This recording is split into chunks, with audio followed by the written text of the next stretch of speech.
What's going on, guys? Your boy Fluff here. Patch 2.6.1 just hit last Tuesday on PTR, and we basically have been playing non-stop since that patch came out. We play tested all of these changes, and we're going to talk about what's really good, what's really not so good, and the things that we would still like to see changed. But overall, guys, this patch is insane. It's amazing. You guys got to get on PTR. Even if you don't play Necro, there's so many changes for every class. Without further ado, let's get into patch 2.6.1 and the Necromancer. So first and foremost, these changes unlock a lot of new possibilities for the Necromancer. Pretty much every build we've ever made has changed besides Singularity Speed, but even Singularity Speed got some better numbers, and you guys will see that. We'll talk about that in this video. And during this video, we're going to play some gameplay up here, builds you guys will recognize, maybe some that you won't. There are some new builds, and we're going to get those out to you as fast as we can. But in this video, we just wanted to touch on all the things that changed. But fret not, new builds are coming, guys, and they're amazing. And we're going to do updates for all the existing guys because they have changed quite a bit. Also, keep in mind that any of these changes could change again before we see them in Season 12. And of course, we'll keep you guys up to date if that does, in fact, happen. So with the changes, we're not going to just sit here and read off every change to you guys. We're mostly just going to cover the big ones and exactly how they changed the Necromancer from first-hand experience. Again, guys, we've been playing almost non-stop. So change one, a couple changes to command skeletons. One, when you command your skeletons, it'll break crowd control effects on them. That's pretty cool. And the big change here is skeletal warriors will no longer die after taking too many hits. If you guys didn't know, there was just a hit cap that they had before they would die, instead of factoring in their life or toughness, which was kind of weird. And they said that was kind of their design decision. And now we're kind of back to the formula that we all recognize, which makes a lot more sense. So overall, this is a really good change. This is basically good for any build out there that uses command skeletons. Change number two, Devour Voracious got fixed. Basically, it wasn't stacking before, and now it properly stacks. You can really stack a lot of resource cost reduction with this ability. However, in most of our play testing, Cannibalize is just so good that dropping it is very difficult. I can see a push build maybe making use of this. Another change, Simulacrum added a glow to the skill icon to indicate when Simulacrum is active, which is amazing, guys. We'll just show you, of course. Boom, we cast Simulacrum, we get this sweet little glow around this square icon of the skill. Now, I like this. It's more helpful than it was before, but I still don't see why they don't just do a duration, much like they do with Land of the Dead here. Yes, the Simulacrum guys can die, but I mean, you could literally just make it disappear if they die, and then you would know. Knowing how much time is left on the Simulacrum is really important, so just having it glow kind of sucks. But it's still better than nothing at all, so overall good change, but a duration timer would be better. Another kind of tooltip change is with Skeletal Mage. The skill will now display the duration of the oldest mage in addition to the number of mages active. So just to show you guys what that looks like, as soon as you cast a mage, it shows up here on your buff bar. Say we cast another one, it's still going to show the same duration of that first mage cast. This is a nice change, I think. Overall, it's good information to have. Another change that a lot of people have just kind of glanced over, but it's actually a pretty huge change, is the change to bone armor, which says the essence cost is now removed and you can cast while moving. Both of these changes are amazing. Now, why in particular is this awesome? Because one, obviously removing an essence cost of anything is fantastic. Two, casting it while moving is a lot better because you don't have to stop, cast it, and keep going. But the third reason this is really awesome is for Corpsewhisper. Now, if you guys have ever played Corpsewhisper, you know that eventually you're going to run out of essence because bone armor would cost 10 essence, and this would just slowly tick down over time. And there's nothing else in the Corpsewhisper build that even costs essence, so that was just a really annoying side effect. And to make up for this, we had to run Dark Reaping. The healing was nice, I will admit, but the essence was basically wasted because we had no skills that cost essence. But now they've totally done away with that, leaving us free to run Spreading Malediction 100% of the time, and we always stay at maximum essence. Period. We have no spenders in Corpsewhisper. So this is a great change for Corpsewhisper. The other reason I really like this change is because now we can actually wear Ingyam. Because we don't need to run Dark Reaping. We can actually put on the Ingyam and wear the Tragul's Corroded Fang in the cube instead. Now, whichever one you have better, you can wear. You're not locked to one or the other. Which is actually pretty great because I feel like it's a little easier to get a well-rolled Ingyam versus a really well-rolled Tragul's Corroded Fang. So I really like this change. Another change to Army of the Dead, Frozen Army. The pulsing damage from this rune is now spread out. Great. Does it make any difference? No, not really, guys. And we'll talk more about Army of the Dead later on. Necromancer passives, fueled by death, has been fixed. Movement speed from passive can now exceed the 25% cap. Now a lot of you guys know, if you've watched any of my build guides, Fueled by Death was not working. It wasn't giving bonus movement speed above the cap, but now it is. So basically in every build that we have, this is a really good choice. And again, as I said guys, a lot of our builds have changed because of this. And of course, we'll just show you real quick what this looks like. You can see as we're consuming corpses, the stack is going up. And you can see we're much faster than we normally are, which is fantastic. So absolutely great fix. We're so happy about this. There's some numerous bug fixes involved with Necro. None of these I would say you probably experience very often, besides the issue that caused skeletal mages to lose their target when players use command skeletons to attack the same target. That's a pretty big change. If you've used Justice, you've probably experienced this and didn't even know it, so this change is actually really good. Good job, Blizzard. Another big change to Bloodsong Mail. While in Land of the Dead, command skeletons no longer gains the effect of all runes. And so you might think, well, that's bad, but it's not, because Kill Command was a really bad rune for command skeletons if you're using a pet build, because it would basically kill them all. And therefore they're no longer commanded, so you're not getting the bonus of Jesseth. So taking this out is basically what they've done. Now this is a good change, but the item is still bad, guys. This is not something you want to run. This is not something you would ever give up one of your precious gear slots for. Moving on to one of our favorite changes, the Blood-Tide Blade. Death Nova deals 80 to 100% increased damage for every enemy within 25 yards. Now, 25 yards is actually pretty large, and this is a really good change. As you can see, guys, in this image, 15 yards wasn't very big, and the damage bonus wasn't very good, so Blood-Tide Blade was not a good choice. But now with this change, increasing that to 25 yards, plus getting 100% damage for each mob in that radius, is really good. This also makes Brig's Wrath a really fun choice. Obviously, you guys know Brig's Wrath will bring all mobs into a very small, concentrated area. So if you have a ton of mobs in a very small radius, they are all going to get one shot like crazy. And because of this change to Blood-Tide, you guys will see the Death Nova build has changed and is much more powerful now. We were able to clear, GR70s in 3 minutes and under, which is a lot more powerful than it was before. And something I have noticed on PTR, and I'm not sure if it's specific to PTR, I actually haven't tested this on live, but Simulacrum is undoubtedly an amazing skill to run with the Trag'Oul set, and especially Blood Nova, because basically you get a clone of yourself casting Blood Nova, so you have like 2 Blood Novas going off, which is really cool effect. The problem is when you have the Simulacrum guy out, your Death Novas don't seem to be getting the full damage bonuses that they should be. And to me, this seems like a bug, because if you cast mages, the mages will come out at full power, and he's duplicating your mage cast. So I feel like this is a bug. The Blood Nova that the Simulacrum is casting doesn't hit very hard at all. And the same thing goes for spear. Like the spear that he throws out is not near as powerful as the spear that you throw out. But again, because of how the mages work with Simulacrum, I feel like this is a bug. And if it's not a bug, the skill should say something about that. So I definitely would love to see this get fixed. Because the problem with Bone Spear, the problem with Death Nova, is that you lack single target damage. And Simulacrum is a cooldown that will help you deal with that, because you're going to clone copies of yourself that will cast the AoE spells in a concentrated area, which is really good.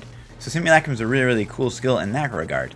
But the fact that the spears and the Death Novas don't deal near as much damage as they should, and of course this is problematic because we are relying on Simulacrum for our single target damage. Being able to cast clones of ourselves on single targets is great, but the fact that they're not doing our damage is bad. Now if this gets fixed, I would expect Blood Nova to be able to, speed farm 75 and above, pretty much no problem. And the same thing goes for any spear build that we've come up with. Simulacrum doing full damage of those spears or novas would really help those builds out. Moving on to arguably the biggest change for the Necro, period, is Dainty's Binding. Basically what this says is now you get the toughness for running any curse, which is fantastic. This opens up a lot more possibilities for speed builds for the toughness area instead of taking up maybe a jewelry slot. This makes Corpsewhisper really smooth. One of the biggest complaints for Corpsewhisper is that it is squishy, and it is a little squishy until you have really high DPS. But with this belt and the fact that we're running Aura Frailty, basically any build that runs Aura Frailty now just got way better. And you guys will see in the gameplay, Corpsewhisper is silky smooth at GR70, really smooth at 75, and it can even do 79s now. This is an amazing change overall. Plus it opens up any curse that you want to use instead of locking you into Decrepify, which is just an amazing change, period. And you guys will see quite a few of our builds have changed because of this. Super stoked about this change. Filer Pants, your Bone Spirit's damage is increased by 400 to 500 instead of 75 to 100 for every second it is active. Now, we've played around with this, and it still feels super lackluster. Bone Spirit is just, like, not a very good skill. I know that Lazymancer, I think, uses Bone Spirit, so people that run that build might be psyched about this change. Overall, Bone Spirit's not very good, guys, so I wouldn't recommend this. I mean, I see Bone Spirit and Land of the Dead are probably skills that not a lot of Necros are going to use. So hopefully we'll see some changes in the future. But again, guys, like the amount of changes we've seen now, like we couldn't be happier with. So even if we don't see any more changes before Season 12, like this patch is amazing. And speaking of Army of the Dead, Fate's Vow Army of the Dead now deals additional 200 to 250% damage and gains the effect of Unconventional Warfare Rune. The only build that we've made that runs Army of the Dead is, in fact, the Army of the Dead build, which is great for T13, you know, GR65 and under, basically. Army of the Dead will one-shot everything on the screen. And this item makes that stronger, but the item itself isn't really worth slotting. But until Army of the Dead does something more than it already does, like it needs to do something other than just raw damage. And if it does raw damage, it needs to be like infinitely more damage to be on a 2-minute cooldown. So I think that we'll see maybe an Army of the Dead rework in a future patch. I wouldn't expect it before Season 12, but as it stands, this item's not very good, only because Army of the Dead's not very good. Now this is an interesting change. Golem Skin Breaches. You take 30% less damage while your Golem is alive, and the cooldown of Command Golem is reduced by 20 to 25 seconds. Now, looking at this, to me it seems like they might be giving up on Golem being any source of damage for any build, which is probably fine. But maybe they might need to increase the power of some of the active abilities if that's the case. But either way, I like this change. And again, guess what, guys? It affects the Corpsewhisper. A lot of you guys know before on the Corpsewhisper we would run Wisdom of Kalon in the cube, and that would give us just a little bit additional toughness. Or you could run Aquila in the cube, and that would give you, 20% more toughness than Golem Skin would give you. But with the fact that we use the Golem active ability so often in this build, and you don't really need that 20% additional toughness because this build is pretty tanky with the new Dainties change. This makes the Golem Skin Breaches actually a really, really good choice for Corpsewhisper, because maybe if that one little mob gets away from an elite pack, you can chase him down with a Golem. Really, really cool change here. Corpsewhisper is just getting a lot of good juice with this patch, and we love it. Another big change here, and I actually really, really like this change as well. Lost Time gets more movement speed now, basically. At full stacks of Lost Time, you're basically going to have 50% movement, which is crazy. And as you guys know, the T13 GR70 and under variant of Corpsewhisper does use Lost Time with the Bone Armor skill with Cold. So we're always proccing it. It's always going to be up. This makes us crazy, crazy fast. Between Lost Time, Bone Armor with Harvest of Anguish, and Fueled by Death, you are flying around the map. Again, we're going to give this a big thumbs up in the change department. We love it. Now, this is one of the more interesting changes.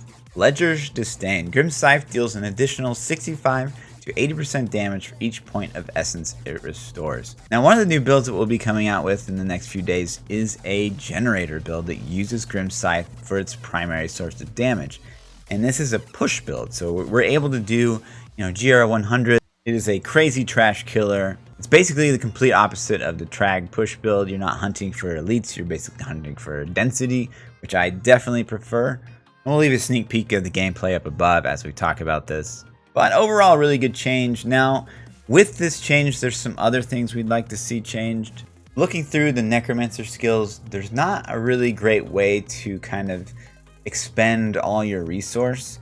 But you'll see in the push build that we are running now that we've landed on Singularity, because Singularity is the only way that the Necro can basically dump all of its essence. We need to get rid of that essence as fast as possible. And I've tried basically every skill, and nothing will keep our essence low enough to get the damage bonus from Ledgers like Singularity will. Which is really unfortunate, because that build relies on Nair's Black Death, which we'll just show you guys and talk about real quick. Each different poison skill you use increases the damage of your poison skills by 75 to 100% for 15 seconds. Huge change for this item. Basically, before you had to run like 5 poison abilities to even make this compete with Shadow Huck or some of the other Necro items out there.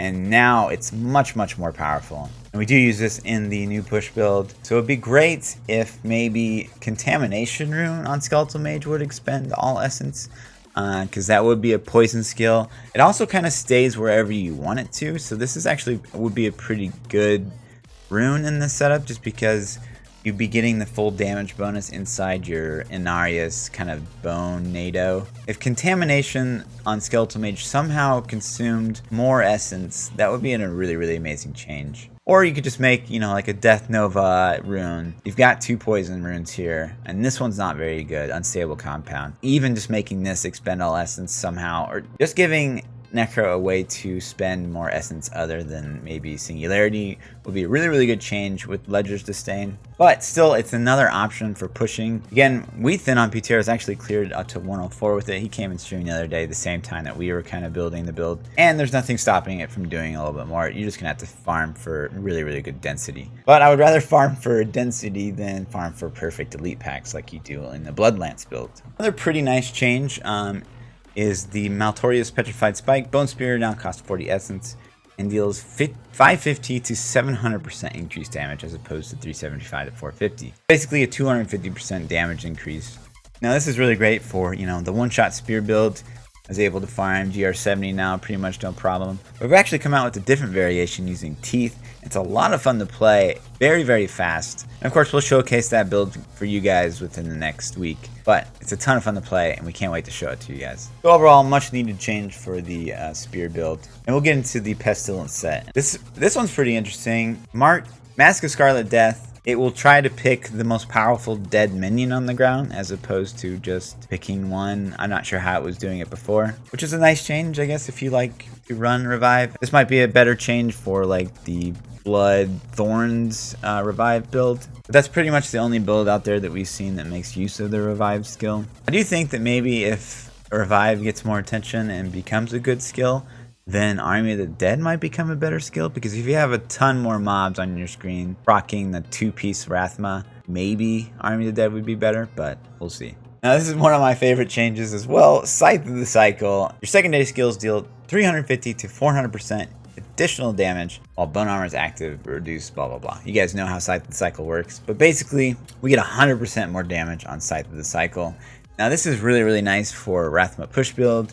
This will push Rathma push build up into more of the Trag'Oul's Bloodlance range. But most importantly, at least for me, is that this boosts the damage of both Blood Mage and Singularity speed farm build. This is particularly nice on the Blood Mage in the 75 plus range. And of course on Singularity speed, this change is amazing, 100% more damage. We're able to speed farm, you know, GR79 in 2 minutes and under now. It is just crazy. We love Singularity speed farm build, guys. Singularity speed doesn't get any toughness increase, so it's still very squishy, but once you learn how to play it, guys, I'm telling you, you will love it. Probably, you know, top 3 biggest changes to Necro is this change right here, Stewart's Greaves.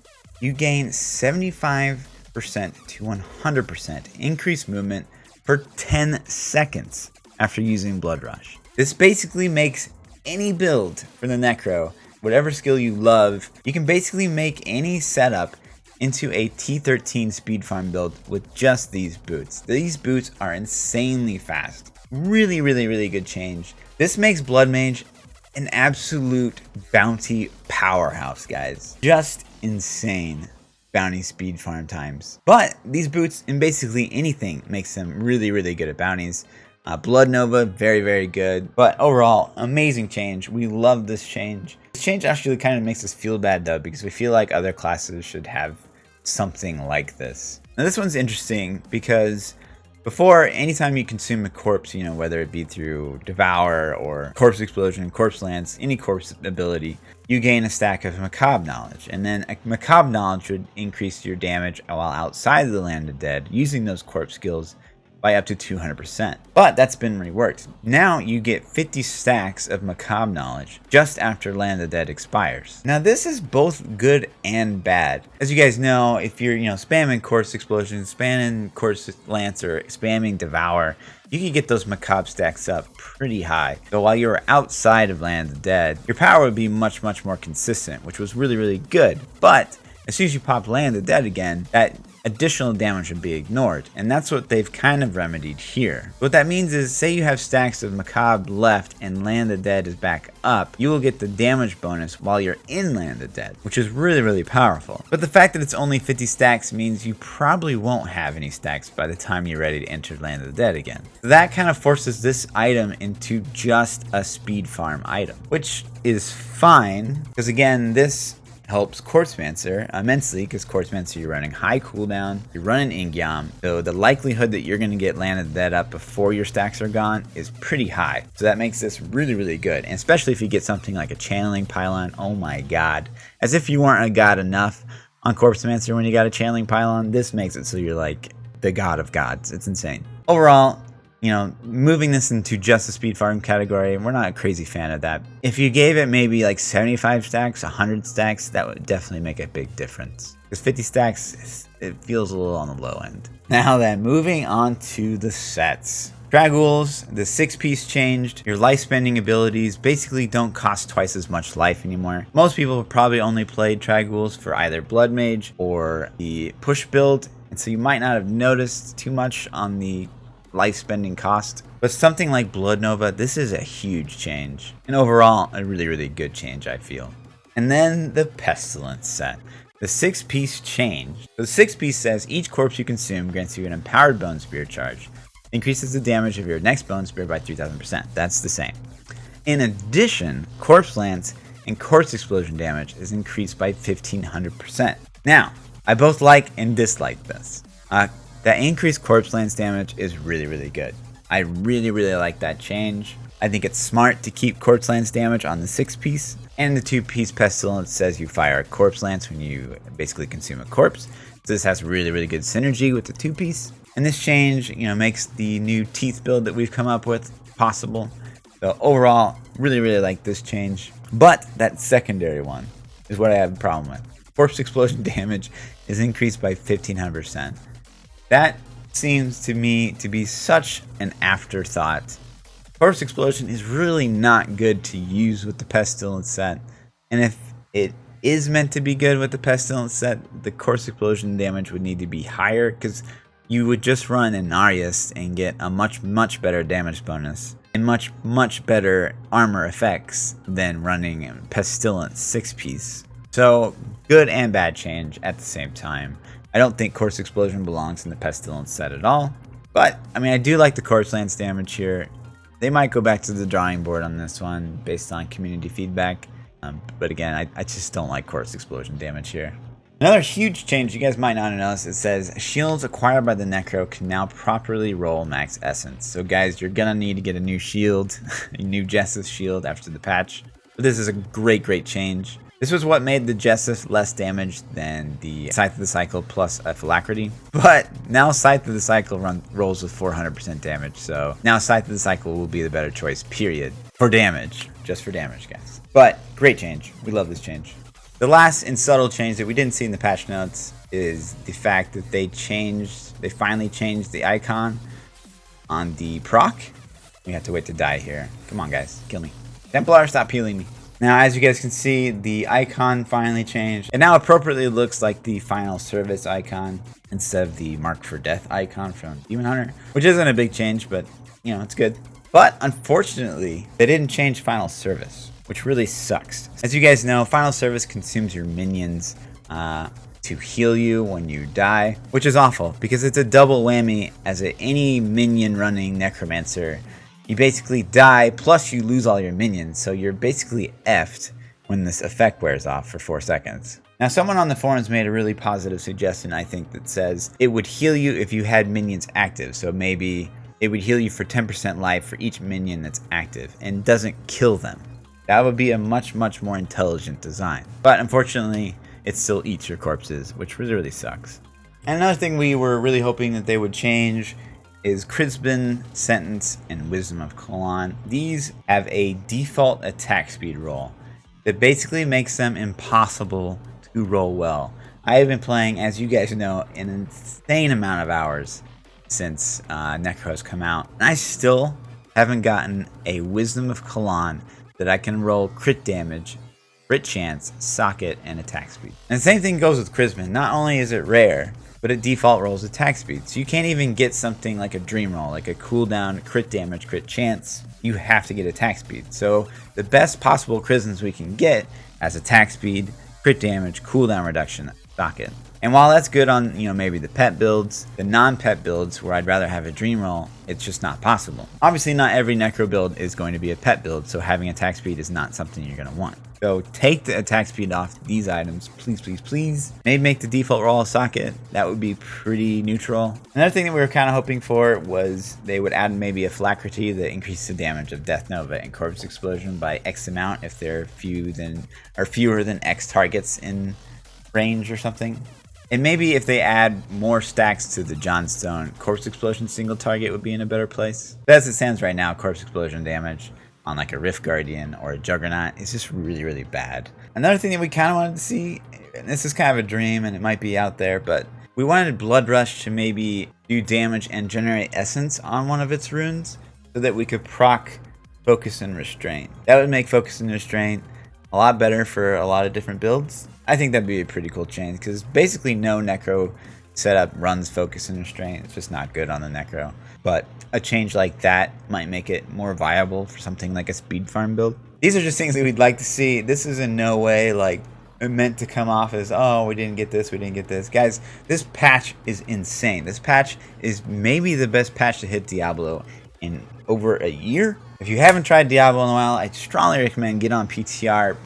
Play your old favorite class, see the changes that they've made. Overall, just great changes in general. Even if we don't see anything else before Season 12, I would still be a very, very happy boy.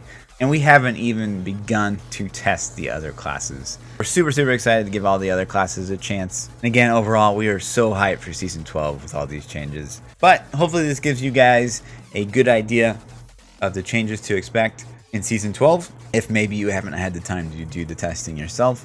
Again, guys, we'll post videos to the new builds as soon as we get them ready. We might wait to do updated guides on the builds that already exist. We might just focus on the new ones over the next week or so. But we will definitely be redoing every build guide before Season 12 because every build has in fact changed with these changes. And we can't wait to share them with you guys. So much fun. As always, guys, like, subscribe, come over to Twitch, ask your questions. We are playing a lot of PTR, so if you have any questions on how I'm running the new builds, please do stop by. Anyways, guys, we love you. Peace out.